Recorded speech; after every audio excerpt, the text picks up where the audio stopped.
નમસ્કાર, સુસ્વાગતમ. ધોરણ 11 કોમર્સ અને તેનો વિષય એસપી એન્ડ સીસી એટલે કે સેક્રેટરીયલ પ્રેક્ટિસ અને વાણિજ્યક પત્ર વ્યવહાર. આ વિષયના વિભાગ 2માં પ્રકરણ 1નો અભ્યાસ આપણે ગયા લેક્ચરમાં પૂર્ણ કર્યો હતો. આજે આપણે પ્રકરણ 2 કંપની સેક્રેટરી વિશે અભ્યાસ કરવાનો છે.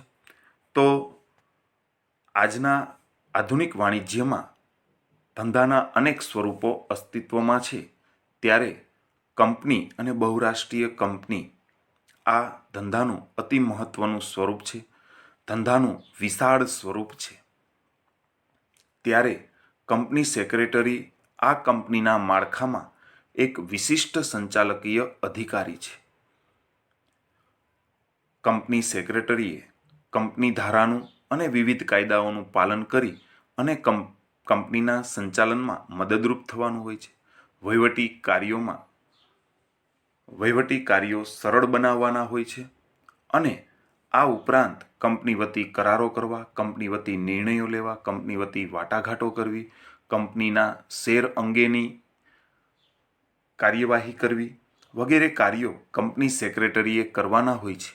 ત્યારે કંપની સેક્રેટરીના અમુક ગુણ આવશ્યક ગુણ ગણાવી શકાય અને તેનામાં અમુક લાયકાત હોવી જરૂરી છે. તો આજે આપણે આ પ્રકરણમાં કંપની સેક્રેટરીના ગુણ અને લાયકાતો વિશે અભ્યાસ કરવાનો છે. તો સેક્રેટરીના ગુણ અને લાયકાતો, જેમાં સૌપ્રથમ આપણે સેક્રેટરીના ગુણ વિશે ચર્ચા કરીશું. નંબર 1, સુંદર સ્વાસ્થ્ય.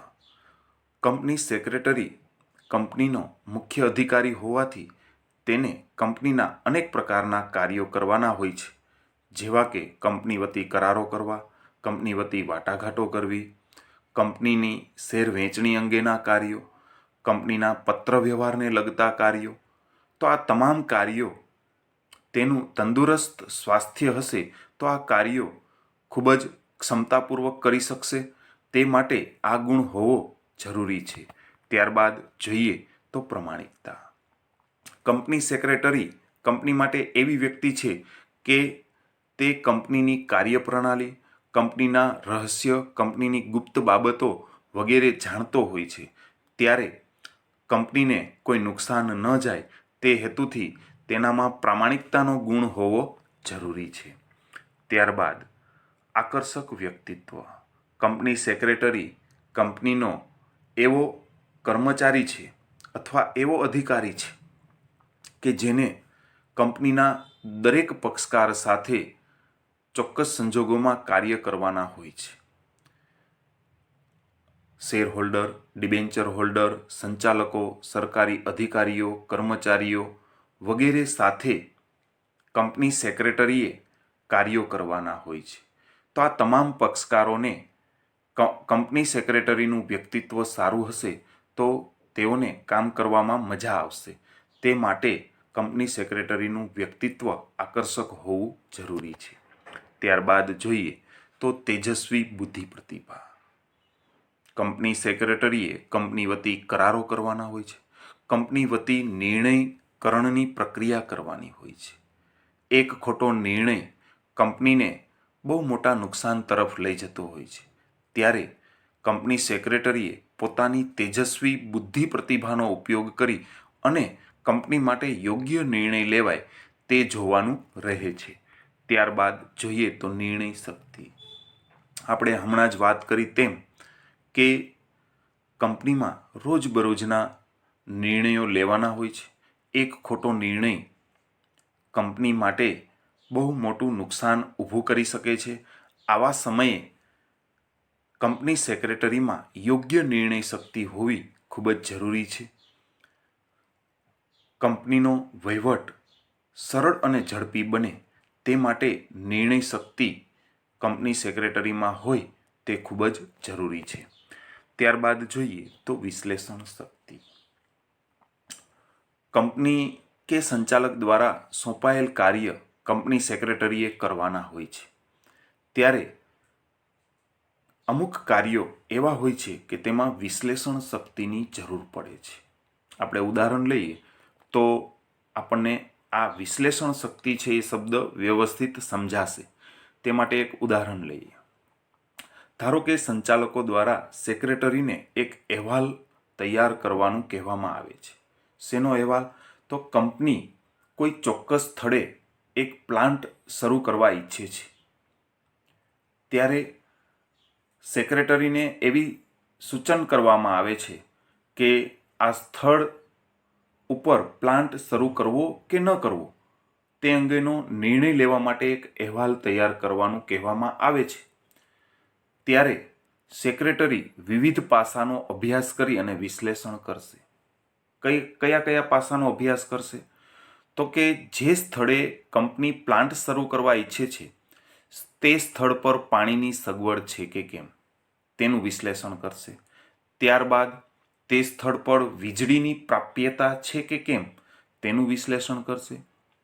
ત્યારબાદ વાહન વ્યવહારની સરળતા છે કે કેમ તેનું વિશ્લેષણ કરશે.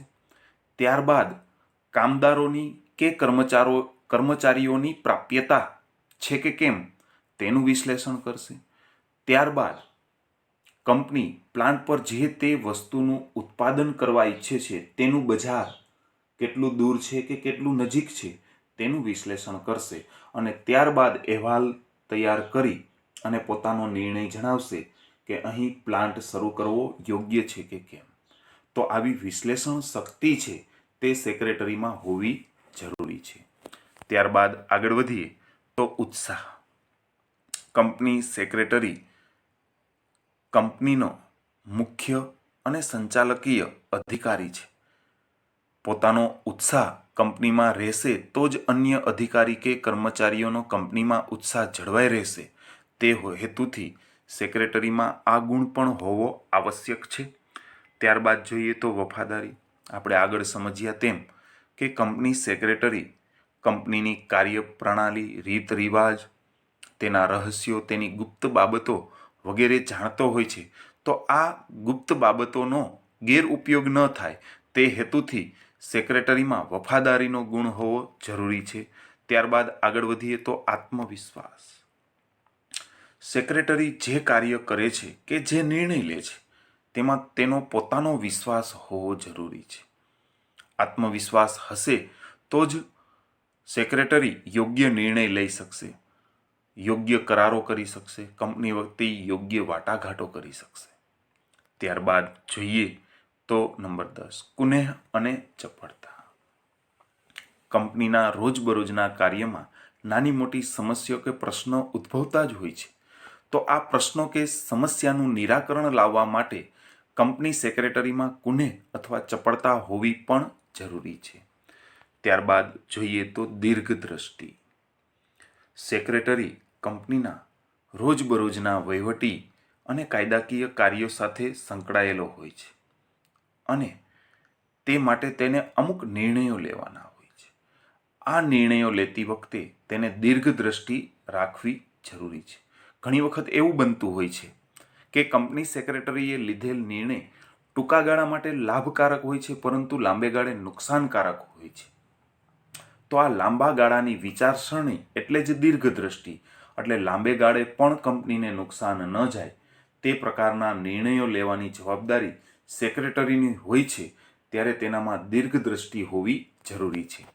ત્યારબાદ જોઈએ તો નંબર 12 નેતાગીરી.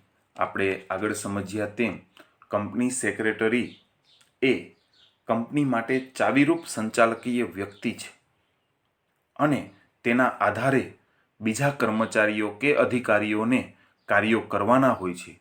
ત્યારે સેક્રેટરીમાં નેતાગીરીનો ગુણ પણ હોવો જરૂરી છે. અહીં આપણે ગુણની ચર્ચા પૂર્ણ કરી છે. ત્યારબાદ આગળ વધીએ તો હવે લાયકાતો. શૈક્ષણિક લાયકાત. કંપની સેક્રેટરીમાં શૈક્ષણિક લાયકાતની વાત કરીએ તો તેને CS એટલે કે કંપની સેક્રેટરીઝનો કોર્સ કરેલો હોવો જોઈએ. સેક્રેટરી પાસે institute of company secretary of ઇન્ડિયાનું પ્રમાણપત્ર હોવું જોઈએ. આ પ્રમાણપત્ર મેળવવા માટે CS એટલે કે કંપની સેક્રેટરીનો કોર્સ તેણે કરેલો હોવો જોઈએ. મિત્રો, આપણે આજે કોમર્સ ભણીએ છીએ તેમાં આગળ કારકિર્દી માટે કઈ કઈ લાઈન હોય છે તેવા તમારા પ્રશ્ન હોય છે, તો આ વિષય માટે આપણે કહીએ તો કંપની સેક્રેટરીનો જે હોદ્દો છે એ આની સારામાં સારી એક કારકિર્દી માટેની લાઈન ગણાવી શકાય. તો શૈક્ષણિક લાયકાત વિશે આપણે ચર્ચા કરી, ત્યારબાદ આપણે આગળ વધીએ તો હિસાબી વ્યવસ્થાનું જ્ઞાન. કંપનીમાં હિસાબી ગોટાળા, હિસાબી છેતરપિંડી, માલ કે રોકડની ઉચાપત ન થાય અને કંપનીને કોઈ પણ પ્રકારનું નુકસાન ન જાય તે માટે તેનામાં હિસાબી વ્યવસ્થાનું જ્ઞાન હોવું જરૂરી છે. ત્યારબાદ નંબર 3, કાર્યાલય સંચાલનનું જ્ઞાન. સેક્રેટરી એ કંપની માટે આ કાર્યાલય એટલે કે વહીવટી કાર્યનો મુખ્ય અધિકારી જ તે હોય છે. તેથી તેનામાં કાર્યાલય સંચાલનનું જ્ઞાન હોવું જરૂરી છે. આ માટે કંપનીના જુદા જુદા વિભાગો જેમ કે ખરીદ વિભાગ, ઉત્પાદન વિભાગ, ત્યારબાદ વેચાણ વિભાગ, હિસાબ વિભાગ, માર્કેટિંગ વિભાગ, નાણાકીય વિભાગ, આ બધા જ વિભાગો વચ્ચે સંકલન થાય અને કંપનીનું કાર્ય સરળ બની રહે તે માટે આ કાર્યાલય સંચાલનનું જ્ઞાન તેનામાં હોવું જરૂરી છે. ત્યારબાદ આગળ વધીએ તો સભા સંચાલનનું જ્ઞાન. સેક્રેટરીએ સભા અંગેના તમામ કાર્યો કરવાના હોય છે. આગળના પ્રકરણમાં આપણે સામાન્ય સેક્રેટરીના કાર્યોમાં આ તમામ બાબત જોઈ ગયા હતા કે સંચાલક મંડળની સભા હોય કે શેરહોલ્ડરની સામાન્ય સભા હોય તો આ સભા બોલાવવી, સભાનો એજન્ડા તૈયાર કરવો, સભામાં લેવાયેલા નિર્ણયોની નોંધ કરવી, જેને મિનટ્સ અથવા સભા નોંધ તરીકે ઓળખવામાં આવે છે તેવી સભા નોંધ તૈયાર કરી તેને સાચવી રાખવી, આ તમામ બાબતો અંગેનું જ્ઞાન સેક્રેટરીમાં હોવું જરૂરી છે, કારણ કે આ બધા જ કાર્યો તેને કંપનીમાં કરવાના હોય છે. ત્યારબાદ આગળ વધીએ તો વિવિધ કાયદાઓનું જ્ઞાન. કંપની ધારો 2013 અત્યારે અસ્તિત્વમાં છે. તે પહેલાં કંપનીની સ્થાપના 1956ના કંપની ધારા અનુસાર થતી હતી. ત્યારબાદ તેમાં વારંવાર સુધારાઓ થયા અને ત્યારબાદ 2013માં નવો કંપની ધારો અસ્તિત્વમાં આવ્યો. આ કંપની ધારાની અને અન્ય કાયદાઓની જોગવાઈનું પાલન થાય તે રીતે કંપની સેક્રેટરીએ કંપનીનો વહીવટ કરવાનો હોય છે. તે મુજબ જ કંપનીના નિર્ણયો લેવાના હોય છે. કંપનીના અન્ય કંપની સાથેના કરારો કરતી વખતે પણ કાયદાનું પાલન થાય તે જોવાની જવાબદારી સેક્રેટરીની છે. તેથી સેક્રેટરીની લાયકાતમાં વિવિધ કાયદાઓનું જ્ઞાન પણ સમાવી શકાય. ત્યારબાદ આગળ જોઈએ તો આર્થિક અને રાજકીય પ્રવાહોનું જ્ઞાન. સેક્રેટરીમાં આર્થિક પ્રવાહો એટલે કે તેજી, મંદી, ઓટ, સુધારણા આ આર્થિક પ્રવાહો છે. તેવી જ રીતે રાજકીય નિર્ણય લેવાતા હોય, ખાસ કરીને કરવેરાના દરમાં ફેરફાર થતા હોય, કંપનીના ઉત્પાદન પર કરના દરમાં ફેરફાર થતા હોય, કંપનીના નફા પર ટેક્સના દરમાં ફેરફાર થતા હોય, તો આવી તમામ બાબતો અંગેનું જ્ઞાન સેક્રેટરીમાં હોવું જરૂરી છે, કારણ કે આ તમામ વહીવટી કાર્યો સેક્રેટરીએ કરવાના હોય છે. ત્યારબાદ આપણે આગળ વધીએ તો સાંપ્રત સમસ્યાઓનું જ્ઞાન. સાંપ્રત એટલે કે વર્તમાન સમસ્યાઓનું જ્ઞાન. તો વર્તમાનમાં આપણી આર્થિક અથવા ઇકોનોમિકલ જે પ્રોબ્લેમ છે તે અંગેનું જ્ઞાન પણ સેક્રેટરીને હોવું જરૂરી છે. કંપની એ એક સમાજ સાથે સંકળાયેલું એક આર્થિક સ્વરૂપ છે. કંપનીએ સમાજમાં રહી અને નફો મેળવવાની પ્રવૃત્તિ કરવાની હોય છે. સમાજ વગર કંપની નફો કરી શકતી નથી. ત્યારે દેશના અર્થતંત્રની સમસ્યાઓ અંગે સેક્રેટરી વાકેફ હોય અને આ બાબતથી વાકેફ રહી અને કંપનીનો વહીવટ અને નિર્ણયકરણની પ્રક્રિયા કરે તો કંપની નિષ્ફળ જતી નથી. કંપનીને નિષ્ફળ જવાની સંભાવના રહેતી નથી. તો આવા સમયે કંપનીનો વિકાસ થાય તે માટે આવી સાંપ્રત સમસ્યાઓનું જ્ઞાન પણ સેક્રેટરીને હોવું જોઈએ. ત્યારબાદ આગળ જોઈએ તો અંગ્રેજી અને અન્ય ભાષા પર પ્રભુત્વ. કંપનીના મોટા ભાગના કાર્યો અને વહીવટ લગભગ અંગ્રેજી ભાષામાં જ થતા હોય છે. ત્યારે સેક્રેટરીમાં અંગ્રેજી ભાષાનું પ્રભુત્વ હોવું જરૂરી છે.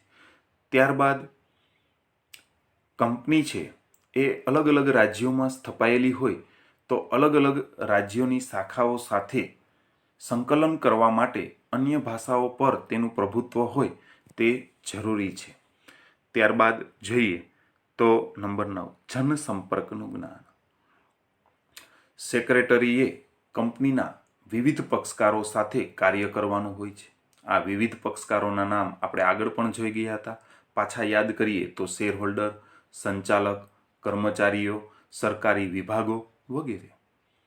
તો આ બધા જ પક્ષકારો સાથે કામ કરવા માટે જનસંપર્કનું જ્ઞાન સેક્રેટરીમાં હોવું જરૂરી છે. ત્યારબાદ આગળ જોઈએ તો કમ્પ્યુટર અને ઇલેક્ટ્રિક સાધનોનું જ્ઞાન.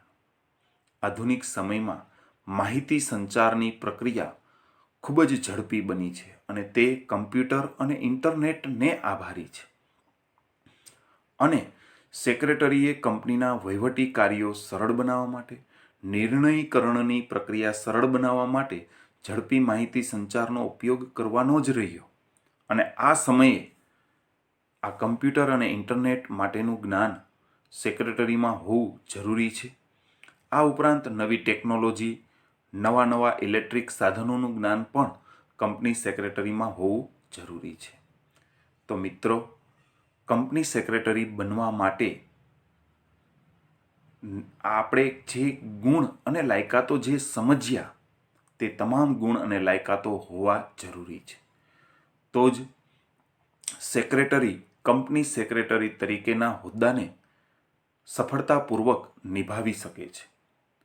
તો કંપની સેક્રેટરીના આ ગુણ અને લાયકાતો વિશે આપણે જે કાંઈ પણ સમજ્યા તે તમને સરળતાથી સમજાઈ ગયું હશે તેવી અપેક્ષા રાખું છું. અને આ સાથે મારું વક્તવ્ય અહીં પૂર્ણ કરું છું. આભાર અને અસ્તુ.